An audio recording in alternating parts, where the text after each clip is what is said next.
মোহাম্মদ আজিজ আপনাকে যুক্ত করা হয়েছে, কথা বলেন। মোহাম্মদ আজিজ, আসসালামু আলাইকুম ভাইয়া। আপনার উপরে শান্তি বর্ষিত হোক, বলেন। আসসালামু আলাইকুম।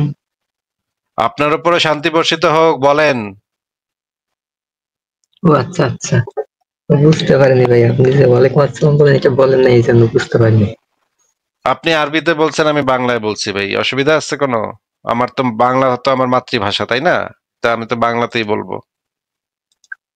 ও আচ্ছা ভাইয়া, ধন্যবাদ। আমার প্রশ্নটা হচ্ছে ভাইয়া, হচ্ছে কি, আমি এই যে ইসলামের যে উত্তরসূত্র আছে না, ইসলামের বংশধর, ইসলামের আবার বংশধর এগুলো আছে নাকি? ইসলামের বংশধর বলতে আমি এটা বুঝেছিলাম ইসলামটা কোথা থেকে উৎপত্তি হয়েছে, এটা বলতে চাচ্ছি আর কি। আচ্ছা, ইসলাম তো আরব দেশ থেকে, সৌদি আরব থেকে, মক্কা থেকে উৎপত্তি হয়েছে। হ্যাঁ, কোথা থেকে উৎপত্তি হয়েছে, কাদের থেকে উৎপত্তি হয়েছে, এটা নিয়ে যখন আমি সার্চ করে দেখছি, হ্যাঁ, তখন তখন ওদের অস্তিত্ব পাওয়া যায় হচ্ছে ওদের এই আমাদের এই ধর্মে লেখা আছে কি, পৃথিবীর সর্বপ্রথম মানব হচ্ছে আদম, তাই না? হ্যাঁ, এটা ইসলামে এবং আব্রাহামিক ধর্মে বলা আছে, হ্যাঁ। হ্যাঁ, আদম। পরিচয় সূত্রে জানা যায় আদমের জন্ম হচ্ছে আজ থেকে প্রায় 1000-1500 বছর আগে, 2000 বছর আগে, প্রায় 2-3000 হবে। আদমের জন্ম হচ্ছে আজ থেকে 6000 বছর আগে।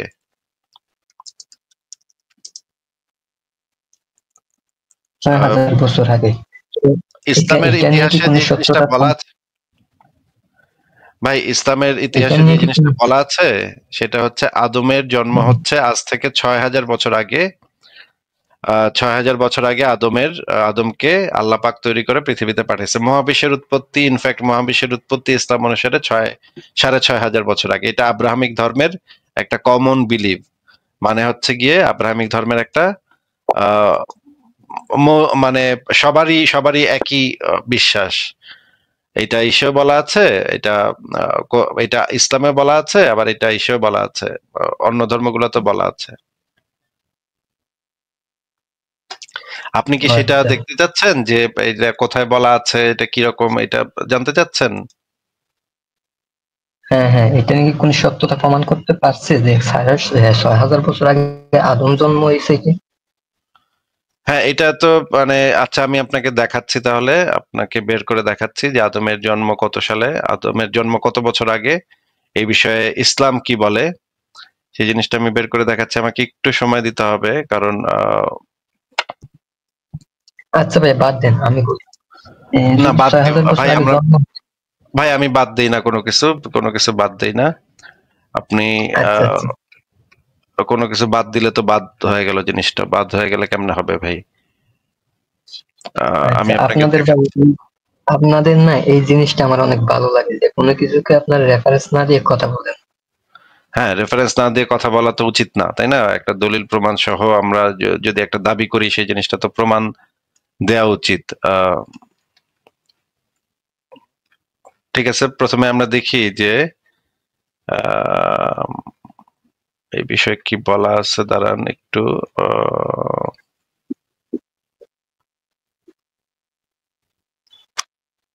ঠিক আছে, আমি তাহলে স্ক্রিনটা একটু শেয়ার দিই, স্ক্রিনটা শেয়ার দিয়ে আমি দেখাচ্ছি। এগুলো তো মানে অনেক জিনিস তো আমাদের কাছে আছে, অনেক দলিল প্রমাণ, এগুলা মানে সব জমা করে রাখছি আমরা। এগুলা সবকিছু বের করতে একটু টাইম লাগে। এটা নিশ্চয়ই আপনি বোঝেন যে এই জিনিসগুলো বের করতেও একটু টাইম লাগে। প্রথমে আমরা দেখি একটা ওয়াজ শুনি যে এখানে কি বলে, শোনেন। হাজিরিন, আল্লাহ সুবহানাহু ওয়া তাআলা এই পৃথিবীকে সৃষ্টি করেছেন এবং আকাশ সৃষ্টি করেছেন। অতঃপর আল্লাহ সুবহানাহু ওয়া তাআলা আকাশ এবং জমিনের মধ্যবর্তী যা কিছু আছে সবকিছুকে সৃষ্টি করিয়া একটা রং মেরে দিলেন, সেই রংটি হলো সবুজ কালার, ঠিক না? আকাশের রঙের সাথে জমিনের রঙের কি কোনো পার্থক্য আছে? পার্থক্য নেই। এটা কার কাজ? আপনি আমি যদি একটা বিল্ডিং এর রং করি, কোনো জায়গায় বেশি কোনো জায়গায় কম হবে না? কি বলেন, হবে না? কিন্তু আল্লাহ সুবহানাহু ওয়া তাআলা এমন এক রং মেরে দিয়েছেন, আকাশে যে রং জমিনও একই রং, আবার গাছপালা তো একই রং, এবং বিভিন্ন ধরনের পশু পাখি দিয়ে এই জমিনকে আল্লাহ সাজিয়ে দিয়েছেন। কোন মানুষ যদি একটু চিন্তা করে আকাশ এবং জমিনের দিকে তাকাইয়া, সে নিঃসন্দেহে হেদায়েত পেয়ে যাবে। এই পৃথিবীর বয়স কত কেউ জানেন? আদম আলাইহিস সালাম থেকে বিশ্বনবী সাল্লাল্লাহু আলাইহি সাল্লাম পর্যন্ত, বিশ্বনবী সাল্লাল্লাহু আলাইহি সাল্লাম থেকে এই পর্যন্ত পৃথিবীর বয়স কত? পৃথিবী আদম আলাইহিস সালাম থেকে শুরু করে বিশ্বনবী মুহাম্মদ রাসূলুল্লাহ সাল্লাল্লাহু আলাইহি সাল্লাম পর্যন্ত পৃথিবীর বয়স 5432 বছর। কয় হাজার? 5432 বছর। বিশ্বনবী সাল্লাল্লাহু আলাইহি সাল্লাম থেকে আজকের এই দিন পর্যন্ত 6874 বছর। 6874 বছর। এখন বলবেন যে হুজুর আপনি কি মুখস্থ বলে দিলেন? না, আমার কাছে অঙ্ক আছে। অঙ্কটা হলো আদম আলাইহিস সালাম থেকে নূহ আলাইহিস সালাম পর্যন্ত মধ্যখানে ব্যবধান ছিল 1200 বছর। কয় বছর? 1200 বছর। তারপর নূহ আলাইহিস সালাম থেকে ইব্রাহিম আলাইহিস সালাম পর্যন্ত মধ্যখানে ব্যবধান ছিল 1142 বছর। কয় বছর? 1142 বছর।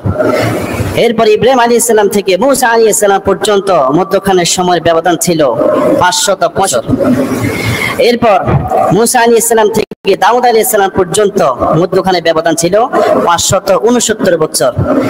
এরপর দাউদ আলাইহিস সালাম থেকে ঈসা আলাইহিস সালাম পর্যন্ত মধ্যখানের সময়ের ব্যবধান ছিল 1356 বছর। 1356 বছর। এবং ঈসা আলাইহিস সালাম থেকে আমাদের নবী পর্যন্ত মধ্যখানের সময়ের ব্যবধান ছিল 600 বছর। কয় বছর? এবার সবগুলোকে যোগ করেন, যোগ করলে কি হবে? 5432 বছর। 5432 বছর। এবং আমাদের নবী সাল্লাল্লাহু আলাইহি সাল্লাম থেকে এই পর্যন্ত এখন কত হিজরি চলে? 1442 হিজরি। এটাকে যদি যোগ করেন তাহলে সমান সমান হবে 6874 বছর। হিসাব মিলেছে? কি বলে, হিসাব মিলে নাই?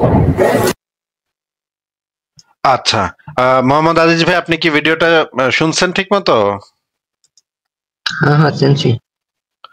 আচ্ছা, তাহলে পৃথিবীর বয়স মোটামুটি 7000 বছরের কাছাকাছি। যে মানে এই যে জিনিসটা আলেম সাহেব বললো, এই বিষয়ে তাফসিরে জালালাইনে যেটা বলা আছে সেটাও এই স্ক্রিনে দেখানো হয়েছে। আপনি কি তাফসিরে জালালাইনের এই রেফারেন্সটা দেখেছেন? না, দেখিনি।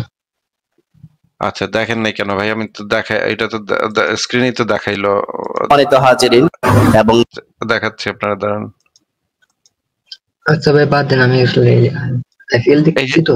এই যে দেখেন, এখানে লেখা আছে তাফসিরে জালালাইন পঞ্চম খণ্ড, ইসলামিয়া কুতুবখানা প্রকাশনী, পৃষ্ঠা নাম্বার 92। নিচে বলা আছে যে বিভিন্ন রিওয়ায়াত থেকে জানা যায় পৃথিবীর বয়স হচ্ছে 7500 বছর। 7000 বছর, মানে টোটাল মিলায় 7000 বছর হয়। হ্যাঁ, এবার আপনি বলেন, আপনি আপনার যেটা বলার আছে সেটা বলতে পারেন। যে কিন্তু বিজ্ঞান তো প্রমাণ করে দিচ্ছে যে আমাদের পৃথিবীর বয়স প্রায় 650 কোটি বছর আগে এই পৃথিবী সৃষ্টি হয়েছে। তাহলে কি বিজ্ঞান ভুল? বিজ্ঞান বলে না যে পৃথিবীর সৃষ্টি হয়েছে। বিজ্ঞান বলে যে পৃথিবী নামক গ্রহটার উদ্ভব হয়েছে 4.56 বিলিয়ন বছর আগে, এবং মহাবিশ্বের উৎপত্তি ঘটেছে 13.7 বিলিয়ন বছর আগে। তাহলে তো বিজ্ঞানের সাথে তো এটা সরাসরি সাংঘর্ষিক কথা হইল। তাহলে তো বিজ্ঞানটা ভুল হয়ে যাচ্ছে না? এখন বিজ্ঞানীরা যে জিনিসটা বলে সেটা তো তথ্য প্রমাণের উপর ভিত্তি করে বলে, যুক্তি তথ্য প্রমাণের উপর ভিত্তি করে বলে। আর মোহাম্মদ যে কথাগুলা বলছে বা ইসলাম যে কথাগুলা বলে সেগুলোর তো কোনো প্রমাণ নাই। তাইলে তো আমার তো মনে হয় ভাই ইসলামই ভুল কথা বলছে, কারণ ইসলাম তো কোনো দলিল প্রমাণ কিছুই দেয় না, যুক্তি প্রমাণ কিছুই দেয় না, শুধু একটা দাবি। প্রমাণ আছে না ভাই? প্রমাণ আছে না? কোরআন শরীফের প্রমাণ না? কোরআন শরীফ তো কোনো প্রমাণ না, কোরআন শরীফ হইতেছে একটা দাবি। বুঝতে পারছেন? এই দাবি থেকে আমরা প্রমাণ বলে এটা আপনি প্রমাণ, আপনি প্রমাণ বললেই তো হবে না ভাই, তাহলে তো হিন্দুরা কইব আমাগো বেদ আমাগো প্রমাণ, তারপরে খ্রিস্টানরা কইব বাইবেল আমাগো প্রমাণ, 4,500 ধর্ম আছে, সবাই কইব যে ভাই আমাগো ধর্মগ্রন্থে এটা লেখা আছে, এটাই এটাই প্রমাণ। তাহলে তো কেমনে হইব ভাই? তাহলে 4,500 তো একটা আরেকটার সাথে তো সাংঘর্ষিক কথাবার্তা। এক গ্রন্থে লেখা আছে আল্লাহ এক, আরেক গ্রন্থে লেখা আছে ঈশ্বর অনেক। ঈশ্বর অনেক হইতে পারে। এক গ্রন্থে লেখা আছে শুয়ার খাওয়া খাওয়া ভালো, আরেক গ্রন্থে লেখা আছে শুয়ার খাওয়া খারাপ, তাই না? এক ধর্মের সাথে তো আরেক ধর্মের কন্ট্রাডিকশন আছে। এখন ওরা যদি কয় ভাই আমাকে গ্রন্থে লেখা আছে এটাই প্রমাণ, আর আপনিও যদি কোন ভাই আমাকে গ্রন্থে লেখা আছে এটাই প্রমাণ, তো গ্রন্থে লেখা থাকলে তো সেটা প্রমাণ হয় না ভাই। আচ্ছা ভাই, বুঝতে পারছি। তবে আমার আরেকটা প্রশ্ন হচ্ছে যে না, এটা আপনাকে কোন ধর্মের এই জিনিসটা আগে একটু ক্লিয়ার হয়ে নেন যে কোনো একটা গ্রন্থে লেখা থাকলে কি সেটাকে কেউ প্রমাণ হিসেবে উপস্থাপন করতে পারে?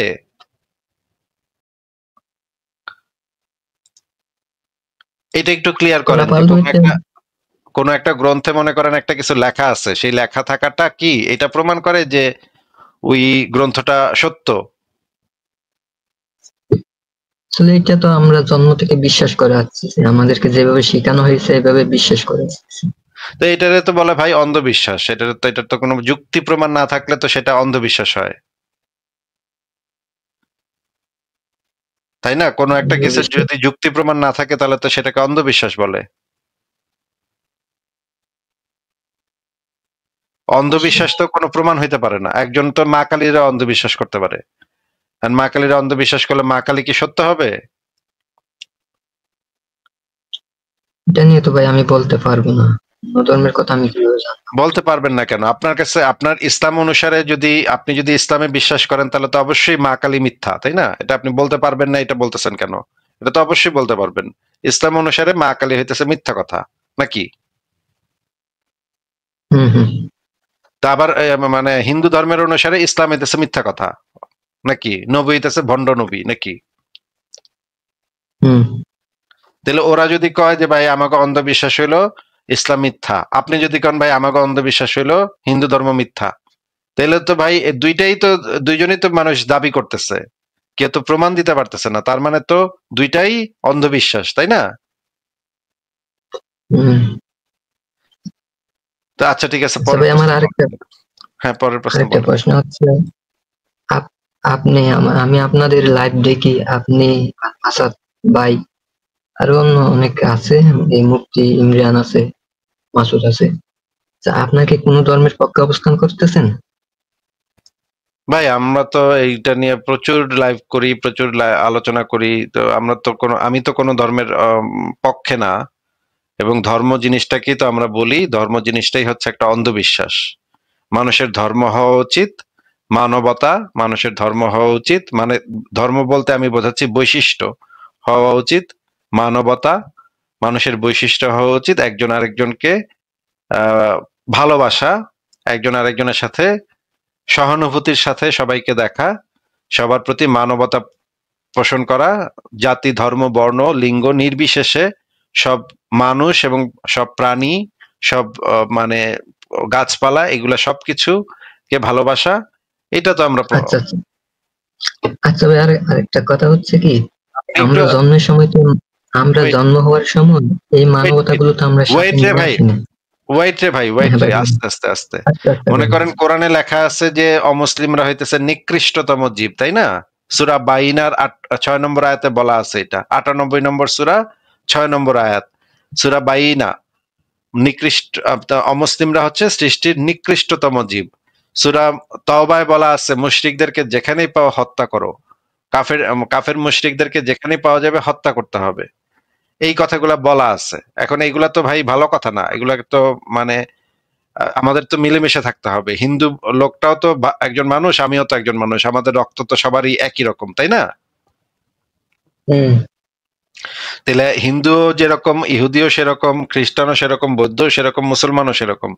আমাদের মধ্যে তো কোনো আসলে মানে বেসিক কোনো পার্থক্য নাই। আমরা তো একই রকমের মানুষ, একই রকমের খাই দেয় ঘুমাই, কিছু মানে পরিবার নিয়ে থাকি, পরিবার নিয়ে বসবাস করি। এখন ইসলাম বলতেছে ওরে মাইরা মুইরা ওদের মা বেটিকে গনিমতের মাল বানায়া তোমরা দর্শন করো। এটা ভাই কেমন কথা হয়? এটা তো কোনো কথা হইলো না। ওরা মানে ইসলাম ধর্ম বিশ্বাস করে না, এই জন্য ওগরে আক্রমণ করো, ওগরে জিহাদ করো ওদের বিরুদ্ধে। এটা ভাই কেমন কথা? এটা তো খুবই নোংরা কথা, তাই না?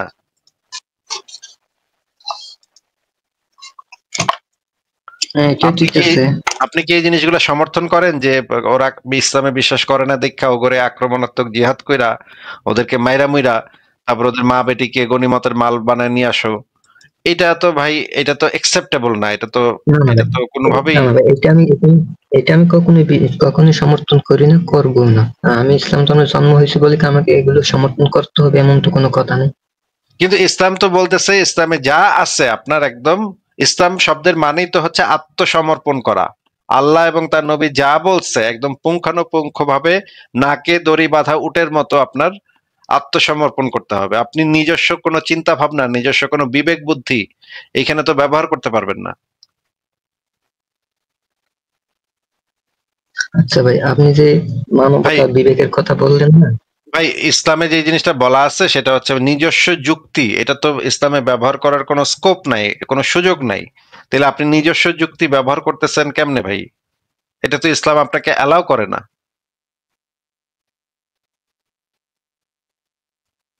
আসলে ভাই আমি কোনো মাওলানা টাওলানা না তো, মুফতি টুফতি না, এই মাওলানা জন্য তো আমি হওয়া তো লাগবে না, মাওলানা তো এটা তো ভাই বোঝার জন্য মাওলানা হওয়া লাগে না। এটা যে খারাপ জিনিস, এই জিনিসটা যে বাজে কাজ, হ্যাঁ, ওইটা খারাপ জিনিস, এটা আমিও মানি ভাই। তাহলে কিন্তু মাওলানারা এটা কি আপনারা কতটা বলছে যে তুমি কোরআনের থেকে, কোরআন হাদিস থেকে যেগুলো তোমার যুক্তিতে আসবে, যেগুলো বুদ্ধিতে তোমার যুক্তিতে হবে, বিবেকে ধরবে, এগুলা তুমি মান্য, বাদ বাকিগুলা না মানলেও চলবে, এই কথা কি আপনারা কোনো হুজুরে বলছে? তাও তো বলে নাই। তা হুজুরা তো বলছে যে যে মানে আপনার যুক্তি বিবেক এগুলা ব্যবহার করা যাবে না। আপনারা যেটা কইছে আল্লাহ এবং তার নবী যেটা কইছে সেটা পুঙ্খানুপুঙ্খ ভাবে নাকে দড়ি বাঁধা উটের মতো পালন করতে হবে। এইটা তো হুজুররা বলে, তাই না? আচ্ছা ভাই, আমার আরেকটা কথা হচ্ছে, আমি তো মনে করেন যে ধর্ম টর্ম নিয়ে এগুলো এগুলো নিয়ে সার্চ করি না তেমন, আমি লেখাপড়া করি। সার্চ মানে তো আমি শুনছি যে নাকি অন্য ধর্মের হলেই তাকে মানে ইসলাম বিষয়ে সংশয় প্রকাশ করলে অথবা অন্য ধর্মকে কাফের জ্ঞান করে মানে হত্যা করার বিধান আছে। হ্যাঁ, যদি হত্যা করার বিধানই থাকে, তাহলে যে আমাদের ইসলাম দাবি করে কি এই সৃষ্টি জগৎ কে সৃষ্টি করেছে? আল্লাহ সৃষ্টি করছে। যা কিছু আছে সবকিছু আল্লাহ সৃষ্টি করে, তাহলে ভাই এই কাফেরদের কে সৃষ্টি করলো? আল্লাহ সৃষ্টি করছে, ওদেরকে জাহান্নামে পোড়ানোর জন্য সৃষ্টি করছে আল্লাহ। এটাও কোরআন হাদিসে লেখা আছে, ওদেরকে কিছু মানুষকে আল্লাহ পাক জান্নাতের জন্য সৃষ্টি করেছে, কিছু মানুষকে জাহান্নামে পোড়ানোর জন্য সৃষ্টি করেছে। নাহলে তো জাহান্নাম খালি জাহান্নামে থাকবে। পোড়ানোর জন্য জাহান্নামে পোড়ানোর জন্য সৃষ্টি করলে তাদেরকে পৃথিবীতে কেন পুড়িয়ে ফেলা হয়? তো এর তো ভাই মানে পৃথিবীতে মানে এটা একটা নাটক, আল্লাহ একটা ফাইজলামি করতেছে, নাটক করতেছে, ফাইজলামি। আল্লাহ সব আগে তো থেকে ঠিক করে রাখছে, কারে জান্নাতে পাঠাইবো, কারে জাহান্নামে দিব। হুদাহুদি এখানে একটা ফাইজলামি ফাত্রামি নাটক করতেছে। যদি যদি লিখে থাকে কাফেরদের জাহান্নামে পোড়ানোর জন্য সৃষ্টি করা হয়েছে, তাহলে আবার এটা কেন লিখলো যে কাফেরদের মেরে ফেলতে হবে? তো পৃথিবীতে তো তাদের শাস্তি দিবে, পৃথিবীতে তাদের কোপাবে আর জাহান্নামে নিয়ে শাস্তি দিবে। এটা তো মানে কোরআন হাদিসে এটাই বলা। আপনাকে আমি বের করে দেখাচ্ছি, আপনি যদি দেখতে চান তাহলে আমি আপনাকে বের করে না না দেখাতে পারি। না না ভাই, আমি এগুলো সম্পর্কে সার্চ করতে চাই না। না, এটা তো সার্চ সার্চ, আপনার তো কোরআন হাদিস জানতে হবে, যাই না তারপরে আপনি পালন করবেন না? কোরআন হাদিসে কি বলা আছে সেটা আপনি ভালোভাবে জানবেন না, যে এখানে কি বলা আছে। একটা জিনিস আপনি পালন করতেছেন, এটা যাই না বুঝা পালন করা ভালো না, নাকি না বুঝা না শুননা হুইন্না মুসলমান হওয়া ভালো ভাই? আজিজ ভাই আপনাদের বলেন। কথাও ঠিক আছে। তো আপনি তো নিশ্চয়ই যাই আপনাদের না কথা বুঝা পালন করবেন, তাই না? তাহলে জানেন না, হাদিস পড়লে তো সওয়াবও আছে, কোরআন হাদিস পড়লে তো সওয়াবও আছে। সওয়াবটা পাইলেন, মুফতে একটা সওয়াবও পাইলেন। এই হাদিসটা কি আপনি পড়ে শোনাতে পারবেন আমাদেরকে? না না, আমি পড়বো না। আপনি পড়েন। না ভাই পড়েন, আপনি পড়তে পারলে পড়েন, নাইলে আপনি স্ক্রিনশট নিয়ে রাখেন, পরে পড়েন। আচ্ছা ভাই, আমি স্ক্রিনশট নিয়ে নিচ্ছি। আচ্ছা ঠিক আছে, তাহলে আর কি কোনো প্রশ্ন আছে? আহ, আরেকটা প্রশ্ন হচ্ছে, আপনারা যে ইসলামের বিরুদ্ধে কথা বলেই যাচ্ছেন না, ইসলামে যে কি কি অসংগঠিত কাজ করে বলেই যাচ্ছেন। হ্যাঁ, তো এইগুলো বলে আপনারা কি পাবেন? এগুলো বলে আপনারা যারা হচ্ছে গিয়ে দিনী মুসলমান আছেন, মানে দিনী ভাই আছেন, আপনারা যদি এই জিনিসগুলা যুক্তি দিয়ে যাচাই বাছাই করে তারপর যদি আপনারা যুক্তি দিয়ে চিন্তা ভাবনা করেন, তাহলে পৃথিবীটা এখন যেরকম আছে তার থেকে অনেক বেটার একটা পৃথিবী আমরা পাবো। আমরা এমন একটা মানে শান্তিপূর্ণ পৃথিবী পাবো, যে এই শান্তিপূর্ণ পৃথিবীতে ধর্মের কারণে একজন আরেকজনের মানুষের গলা কাটবে না। এই যে এত বছর, হাজার বছর ধরে মানুষের গলা কাটাকাটি চলতেছে, তুই আমার ধর্ম মানবি না, তাইলে তোরে ক ক মানে আমার ধর্ম শান্তির ধর্ম, শান্তির ধর্ম, তুই কি কি কইলি আমার ধর্ম শান্তির ধর্ম না, একেবারে মেরেলাম তোরে, আমার ধর্মের ক শান্তির ধর্ম, মানে শান্তি, নিজের ধর্মটারে শান্তির ধর্ম প্রমাণের জন্য একজন আরেকজনের কোপাকুপি করতেছে মানুষজন। হ্যাঁ, মানুষজন জবাই করতেছে একজন আরেকজনরে। হাজার বছর ধরে লক্ষ লক্ষ কোটি কোটি মানুষ, আপনারা ইমানদার মুমিন বাহিনী, যে যেই ধর্মেরই হোক, এটা খ্রিস্টানরাও করছে, মুসলমানরাও করছে, হিন্দুরাও করে, এক ধর্মের মানুষ আরেক ধর্মের মানুষকে পিটায় মেরা ফেলায়, জবাই করে, খুন করে, জিহাদ করে, ক্রুসেড করে, এভাবে মাইরা ফেলে ভাই। এই পৃথিবী তো আমরা চাই না। আমরা চাই এমন একটা পৃথিবী, যে পৃথিবীতে আমরা শান্তিপূর্ণভাবে হিন্দু, মুসলমান, বৌদ্ধ, খ্রিস্টান, ইহুদি, যেই হোক, আদিবাসী যেই হোক, তারা শান্তিপূর্ণভাবে মিলেমিশে বসবাস করবে। আমরা যদি এটা প্রচার করতে পারি, আমরা যদি আপনাদেরকে এই জিনিসগুলো দেখাইতে পারি, আমরা তো আপনাদের সাথে যুদ্ধ করতেছি না, আমরা জাস্ট আপনাদের সামনে যুক্তি তুলে ধরতেছি যে এটা কেন, আপনাদের মতাদর্শটা কেন খারাপ। এখন আপনারা যদি সেই জিনিসগুলো বুঝেন, চিন্তা করেন এবং বুঝেন, তাহলে আপনারা ওই কামড়াকামড়ি, কাপাকাপি, মারামারি এগুলো একটু কমাইবেন। আমরা চাই আপনারা এই কামড়াকামড়ি, মারামারি কমান, যেন পৃথিবীটা একটু শান্তিপূর্ণ হয়, আমরা যেন একটু শান্তিতে বসবাস করতে পারি, আমরা যেন মিলেমিশে থাকতে পারি। হ্যাঁ, বা এই মারামারি কুপাকুপি এগুলো তো সবাই করে না, এগুলো করে যে এক শ্রেণীর মানুষ আছে। এগুলা সবাই করে না, কিন্তু কোরআন হাদিসে তো এগুলার নির্দেশনা দেয়া আছে। যারা এইগুলাকে বিশ্বাস করে তারা তো কোপাকুপি করতে চাইতে পারে। মনে করেন আপনি আজকে মারামারি করেন না, কিন্তু কালকে এক হুজুরে আইসা আপনারা কইলো, আজিজ ভাই আমাকে তো দিনের স্বার্থে কিছু করা উচিত, তাই না, আমাকে তো আল্লাহর জন্য কিছু করা উচিত, আপনারা তো সারা জীবন তো খালি ঘুরলেন ফিরলেন, খাইলেন দাইলেন, কিন্তু আল্লাহর জন্য তো কিছু করলেন না। না, আল্লাহর জন্য কিছু করেন, তখন আপনি কইবেন যে ভাই আমি আল্লাহর জন্য কি করব ভাই। তারপরে আপনি বললেন যে আল্লাহর জন্য এই যে আল্লাহর জন্য আপনি এখন চলেন আমরা জিহাদ করি ভাই। হ্যাঁ, আল্লাহ আমাকে করে কইছে না জিহাদ করতে, আপনি বলবেন না ভাই আমি তো খুনোখুনি কোপাকুপি করতে চাই না, এগুলা কেন করব। তখন আপনারে কোরআন হাদিস দেখা কইলো যে এই যে দেখেন এখানে লেখা আছে কাফেরদের কোপাইতে হইব। এইভাবেই তো মানুষজন জঙ্গি রিক্রুট করে, জঙ্গি যে ছেলেগুলা যে জঙ্গি হয়ে যায়। এই যে হলি আর্টিজানের কথা শুনছেন ভাই, আজিজ ভাই? এই হোলি আর্টিজান থেকে শুরু করে অনেক ঘটনা ঘটছে, যেখানে হয়তো একটা কম বয়সী ছেলে, তার এলাকার এক বড় ভাই ডাকছে, কুদ্দুস কি অবস্থা, চলো গিয়া নামাজ টামাজ পড়ে আসি চলো।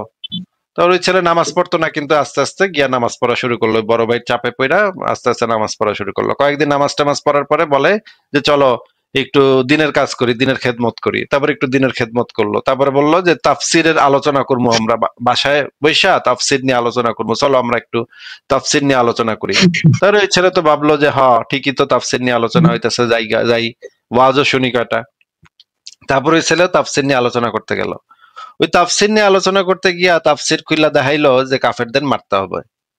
এখন ওই ছেলে তো মুসলমান, ছেলে তো বুঝে, এত কিছু বুঝে না, কয় হায় হায় কাফেরদের মারতে হবে। তখন সে তার মনে শুরু হইলো যে না, এটা কেমন কথা, কাফেরদের আমি মারবো না।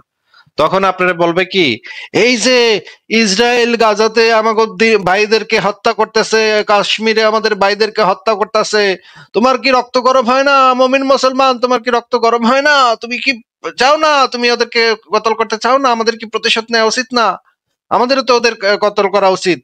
তখন আপনাকে ডেইলি ওই কাশ্মীরে কি হইতাছে, গাজাতে কি হইতাছে, মানুষ কেমনে মরতেছে, এগুলা ডেইলি ভিডিও দেখাইবো, আর ভিডিও আপনারা শেয়ার করবো, আপনার ফোনে পাঠাইবো। খালি কয়েকদিন আপনি এরকম দেখবেন দেখা, কয়েকদিন পর আপনার মনে হইব হ ঠিকই তো, ওই শালার পুতেরা কাফেররা আমাকে এমন মারতাছে, আমরাও ওগরে মারুম। হ্যাঁ, আমরাও ওগরে মারানো দরকার, ওদেরও তো 2-3টা লাশ ফেলানো দরকার। এইভাবে বইলা আপনিও তখন জিহাদ শুরু করে দিবেন। এইভাবে তো জঙ্গি রিক্রুট চলে ভাই, এইভাবে তো মানে স্কুল কলেজ মাদ্রাসা তারপর ইউনিভার্সিটি এদের ছেলে পেলেদেরকে এইভাবে এলাকার বড় ভাই ওই যে নামাজ পড়তে নিয়ে যায়, তারপর তাফসিরের আলোচনা করে, এইভাবে আস্তে আস্তে এই জঙ্গিবাদী কাজকর্মের ভিতর ঢুকায় ফেলায়। তারপর ওই ছেলে তো গিয়া এই কোপাকুপি শুরু করে, কাফের কোফের মারে। এইগুলো তো ভাই অনেক আমার আমার সাথে তো হয়েছে, এটা তো আমাকে এইভাবে ইয়া করার চেষ্টা করছে। কিন্তু ওরা তো বুঝে নাই কার কাছে আইছে। আমি তো মানে নবীরে ন্যাংটা করে ছেড়ে দিছি। আমার আইছিল মানে ইয়া করতে, তাফসিরের আলোচনা করবে, এটা নিয়ে যাইতে আইছিল। আমি তো খারার উপরে নবীরে ন্যাংটা করে দিছি, ইসলামেরও ন্যাংটা করে দিছি।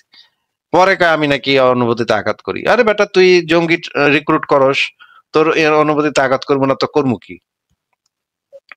তো আপনারা এই কোপাকুপি গুলা যেন আপনারা কমান, আপনারা যেন এই কোপাকুপি গুলা না করেন, মারামারি কামড়া কামড়ি, এই খুনাখুনি জিহাদ কিতাল এগুলা ভাই ছাড়েন, ছাইরা সভ্য মানুষ হন, যুক্তি দিয়ে চিন্তা ভাবনা করেন, সব মানে শিক্ষিত হন, জ্ঞানী হন, যুক্তি দিয়ে চিন্তা ভাবনা করেন। যুক্তি দিয়ে চিন্তা করলে একজন মানুষ জ্ঞানী হইতে পারে। এই কাজটা করলে তো তাইলে আমাদের আর কাজগুলো করার দরকার হইতো না। এই যে দেখেন আজকে আমি একটা ফেসবুকে শেয়ার দিলাম, এক হুজুরে 4টা বিয়া করছে, 4 বিবির পেটে বাচ্চা দিয়ে দিচ্ছে, এখন 4 বিবি প্রেগনেন্ট। এখন কইতেছে আরো সে বিয়া করব, আরো সে 40টা বাচ্চা নিব। হ্যাঁ, কমপক্ষে নাকি 40টা বাচ্চা নিব ভাই। 40টা বাচ্চা নিব, এই বাচ্চাগুলা মানে আপনি চিন্তা করতে পারেন, এই যে তার ধর্ম তারে শিখাইছে রিজিকের মালিক হইলো আল্লাহ। এইটা তো ভয়ঙ্কর ব্যাপার। এই 40টা বাচ্চা কি সে মানে তা 40টা বাচ্চার জন্য যে জিনিস দরকার সেই জিনিস কি সে দিতে পারবে? 40টা বাচ্চার এগুলো জন্য হচ্ছে ভাই, শিক্ষা।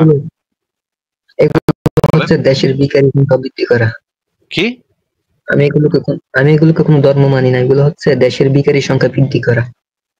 হ্যাঁ, ফকিরের সংখ্যা, জঙ্গির সংখ্যা বৃদ্ধি করতেছে। এই যে 40টা বাচ্চা কাচ্চা পয়দা করলে এটার ভিতরে 10টা হইব জঙ্গি, 10টা হইব ভিক্ষুক, 10টা হইব মসজিদের ইমাম। হ্যাঁ, এই সবটি মানে নষ্ট হইব, সব পোলাপান গুলা নষ্ট হইব। আর এইগুলা তো ভাই, এটা তো কোরআনেই বলা আছে রিজিকের একমাত্র মালিক হচ্ছে আল্লাহ পাক। তোমরা রিজিক নিয়ে চিন্তা ভাবনা করো না, রিজিক আল্লাহ দিব। হ্যাঁ, বাচ্চা পয়দা তাহলে করে। আমাদের এত কাজ করার কি দরকার ভাই? হ্যাঁ, তাহলে আমাদের এত কাজ করার দরকার কি? এত হ্যাঁ কষ্ট সেটাই তো করার কথা। দরকার তাহলে তো আর কাজ করার দরকার কি? আল্লাহ যদি রিজিক দেয় তাহলে আমরা উদয় গিয়া মানে কাম করবো কেন? কিন্তু বাস্তবে তো এটা হবে না, বাস্তবে তো এটা হয় না। বাস্তবে তো আল্লাহ আসমান থেকে ফালায় না খাবার, তাই না? চিকিৎসা, স্বাস্থ্য, তারপর হচ্ছে গিয়ে মানে শিক্ষা, জামা কাপড়, এগুলো তো কিছুই আল্লাহ পাঠায় না। তো এগুলো তো মানে পরে টানাটানি পরে, সংসারে অশান্তি শুরু হয়। তো এই জিনিসগুলা যেন বন্ধ হয়, মানুষ যেন যুক্তি দিয়ে চিন্তা ভাবনা করে, মানুষ যেন এরকম 40টা বাচ্চা না নেয়, 40টা বাচ্চা নেওয়ার চিন্তাও না করে, এবং ওই যে 4টা বিয়া করবো এই চিন্তাও না করে। এইগুলা যেন যুক্তি দিয়ে সবার জন্য অধিকার সমান থাকে। এই জন্যই আমরা এই লাইভ গুলা করি, যেন আপনারা একটু বুঝেন। আমরা তো আপনাদের কাউকে মারতে যাইতেছি না ভাই, আপনাদের মসজিদে আমরা ভাঙতে যাইতেছি না। আপনারাই গিয়া হিন্দু মন্দির ভাঙেন, আবার হিন্দুরা চান্স পাইলে আপনাকে মসজিদ ভাঙে। আপনারা গিয়া ইহুদিদের আক্রমণ করেন, ইহুদিরা চান্স পেলে আপনাকে গিয়া আক্রমণ করে। নাস্তিক তো ভাই কারোর আক্রমণও করে না, মসজিদ বা কিছুই ভাঙে না। আমরা খালি আমাদের যুক্তি তুলে ধরি, তাও দলিল প্রমাণ সহ যুক্তি তুলে ধরি। হ্যাঁ, আমরা প্রত্যেকটা কথা যখন বলি তখন এগুলোর সপক্ষে আমরা যুক্তি এবং দলিল সবকিছু দিয়ে দিয়ে কথা বলি, নাকি ভাই? আচ্ছা ভাই, হ্যাঁ ভাই, হ্যাঁ আপনারা ঠিক কথা বলতেছেন।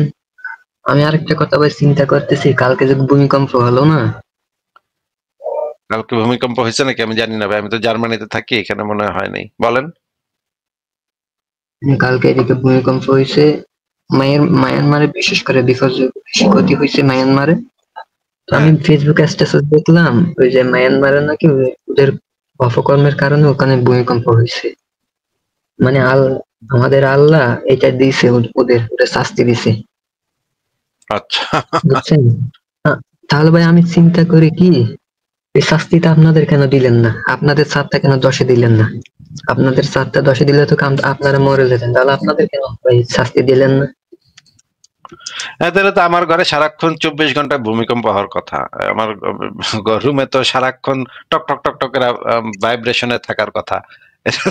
আমি তো সারাদিন আল্লাহ নবীরে গাইলাই, তাই না? আমার ঘর তো সারাক্ষণ ভাইব্রেশন মোডে থাকার কথা। ঠিক আছে আজিজ ভাই, তাহলে আজকে আপনাকে বিদায় জানাই। আপনার যদি শেষ কোনো কিছু বলার থাকে বলেন। আসলে ভাই আমার একটাই বলার আছে যে আপনারা যে কাজগুলো করতেছেন এটা রেফারেন্স দিয়েই করে যান। আমি আর কি বলবো ভাই, আমার তো বলার কিছু নেই। আমি যেখানে অবস্থান করতেছি এখান থেকে কিছু বলার নেই, শুধু দেখে যেতে হবে।